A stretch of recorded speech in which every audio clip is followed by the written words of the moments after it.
Em condomínios há regras para inovar e é sobre inovações que vamos hoje falar. Inovações em edifícios são alterações que, em princípio, visam melhorar a qualidade de vida dos seus utentes e que podem modificar a sua linha arquitetónica ou até o arranjo estético do edifício. Inovar dá-nos de imediato a ideia de mudança, de atualização, modernização ou renovação e o que era passa, obviamente, a ser diferente. No conceito de inovação, tanto cabem as alterações como as modificações estabelecidas na sua afetação ou destino. O artigo 1425 do Código Civil trata da matéria das inovações nas partes comuns e não nas frações autónomas e diz-nos que as obras que constituam inovações dependem da aprovação da maioria dos condóminos, devendo, porém, essa maioria representar 2/3 do valor total do prédio. Diz-nos também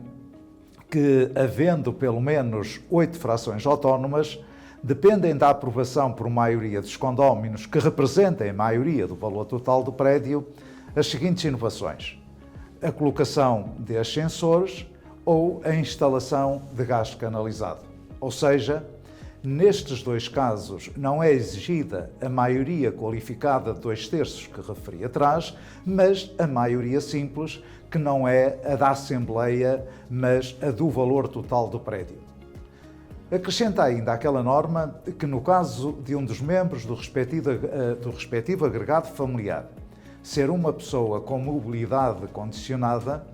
qualquer condómino pode, mediante simples comunicação ou prévia comunicação ao administrador, com 15 dias de antecedência e observando as normas técnicas de acessibilidade que estão previstas na legislação específica,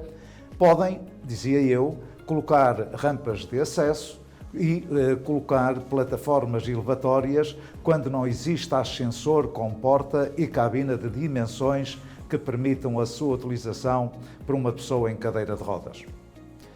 Esta é das poucas prerrogativas que os condóminos têm de efetuar uma inovação sem necessidade da aprovação da Assembleia. No entanto, a lei também nos diz que nas partes comuns não são permitidas inovações capazes de prejudicar a utilização dos condóminos, tanto das coisas próprias como das comuns, como, por exemplo, a colocação de uma plataforma elevatória numa escadaria demasiado estreita e que prejudique, por exemplo, a passagem dos condóminos.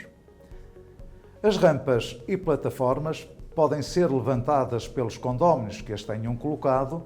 desde que o possam fazer sem prejuízo do edifício e quando não possam ser levantadas. O condómino, neste caso, terá direito a receber o respectivo valor. A maioria de 2/3 não pode ser substituída por outra, mesmo que a Assembleia se realize em segunda convocatória, e também não valerá a aprovação fora da Assembleia, substituindo-se a deliberação, por exemplo, por um documento escrito. A jurisprudência diz-nos que o consentimento dos condóminos à realização de obras que constituem inovações só pode ser dado através de uma deliberação da Assembleia de Condóminos. Algumas alterações poderão necessitar do licenciamento da respectiva Câmara Municipal, mas a falta desse licenciamento não torna inválida a deliberação da Assembleia, assim como, conseguindo o condómino a licença da Câmara, esta também não substitui a aprovação da Assembleia de Condóminos. Se um condómino quiser fechar um terraço de uso exclusivo da sua fração, necessita da aprovação de 2/3 do valor total do prédio e, posteriormente, da referida licença camarária. Se a licença for conseguida sem a aprovação da Assembleia, qualquer condómino pode pedir ao Tribunal a demolição do que foi construído. E aqui se vê a importância da deliberação da Assembleia de Condóminos. Vejamos alguns exemplos que são considerados inovação. A instalação de uma chaminé de fogão de sala que atravessa a placa de cobertura da fração, fechar um ou vários espaços numa garagem comum, seja com paredes fixas, seja com paredes divisórias amovíveis, a construção de uma garagem, a instalação de um ar-condicionado, a instalação do designado porteiro automático, a construção de uma churrasqueira, por exemplo, num jardim,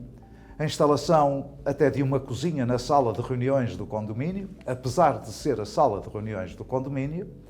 a instalação de um parque infantil no jardim, a construção de uma marquise num terraço ou numa varanda.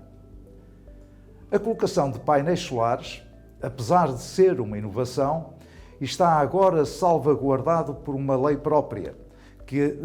aconselho vivemente a sua leitura, especialmente o artigo 85, que é do Decreto-Lei 15/2022, de 14 de janeiro. Como já referi, não há justificação alguma para que as obras feitas nas frações autónomas dependam da autorização dos demais condóminos, mas estas não poderão prejudicar a segurança, a linha arquitetónica ou o arranjo estético do edifício. Se um condómino quiser demolir, por exemplo, uma parede interior que é estrutural, não o pode fazer apesar de ser no interior da sua fração. Caso um condómino pretenda introduzir nas partes comuns uma alteração que seja exclusivamente para benefício da sua fração, terá de obter o acordo de todos os condóminos e efetuar a alteração do respectivo título constitutivo. Por exemplo, se pretender fechar um lugar de garagem e desse espaço fazer uma box, se uma fração do resto de chão pretende colocar um tubo de saída de fumos pela parte exterior do edifício ou fazer uma construção numa parte comum que vise prolongar a sua fração, estes são exemplos que necessitam do acordo de todos os condóminos. Há jurisprudência que nos diz que não deve reconhecer-se ao abrigo da proteção da deficiência o direito de impor aos restantes moradores uma inovação, nomeadamente a colocação de plataforma elevatória que desrespeite as regras e as normas técnicas de acessibilidade, designadamente as normas instituídas no regime jurídico de segurança contra incêndio em edifícios, porque isso importaria o sacrifício da segurança de todos os moradores, das suas vidas, do interesse numa eficaz evacuação e até no pronto-socorro em caso de incêndio no edifício. Estando em causa o confronto entre o direito dos condóminos às partes comuns e a pretensão de um arrendatário com problemas de locomoção que se encontra impedido de aceder à sua habitação num andar superior, num prédio que não disponha de elevador, o regime da propriedade horizontal deve, neste caso, ceder em relação à tutela dos direitos de personalidade do arrendatário, pelo que este, apesar de ser arrendatário, poderá instalar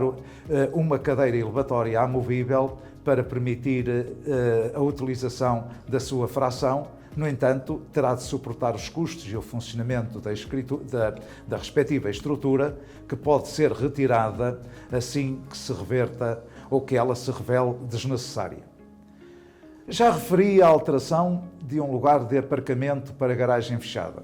mas é também ilegal a construção de uma parede em cima do traço que separa dois lugares de estacionamento. No caso de alteração do tipo de gás fornecido no prédio e não a sua instalação, a jurisprudência não tem considerado que seja uma inovação, pelo que não é exigível que a deliberação seja tomada por unanimidade ou pelos 2/3, mas apenas pela maioria simples. Vejamos agora o caso das obras, por exemplo, em fachadas. Está na moda a colocação do sistema ETICS, conhecido por capoto, e outros sistemas, não apenas no âmbito da conservação e eliminação das infiltrações, mas também para resolver problemas acústicos e térmicos. Estas obras podem ser consideradas inovações. A obra em si necessita apenas da aprovação da maioria da Assembleia, mas implicando uma inovação, como me parece ser o caso, necessita da aprovação de 2/3 do valor total do prédio. Dou como exemplo a fachada de um prédio revestida à cerâmica e sobre o qual vai ser aplicado o capoto com acabamento em pintura. Considero, com respeito por opinião diferente, que se trata de uma inovação e daí a necessidade da aprovação de 2/3, pelo que se a obra não for aprovada por esta maioria qualificada, há o risco de um qualquer condómino que não tenha aprovado poder vir a impugnar a deliberação e, pior ainda, poder vir a pedir a demolição do que foi colocado. Por isso, a minha opinião é que é muito melhor prevenir.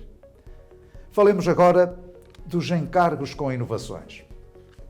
Estas despesas ficam a cargo de todos os condóminos na proporção do valor das respectivas frações.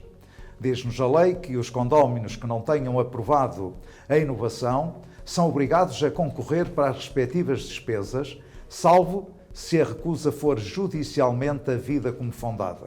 sendo este o fundamento baseado nas obras, por exemplo, por mero prazer, ou que não sejam proporcionadas à importância do edifício.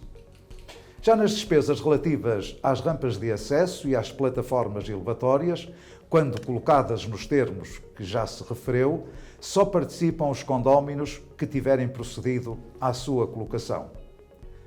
Ao condómino cuja recusa tenha sido dada como fundada pelo Tribunal, para não comparticipar na despesa, pode o condómino a todo o tempo participar nas vantagens da inovação, mas, como é óbvio, mediante o pagamento da cota correspondente às despesas de execução e manutenção dessa obra. No caso das plataformas elevatórias, qualquer condómino pode, em qualquer altura, participar nas vantagens da sua colocação, desde que se proceda ao pagamento da sua cota parte das despesas de execução e manutenção daquele equipamento. Espero que tenham ficado a conhecer melhor o que nos diz a lei e a jurisprudência sobre inovações em condomínio.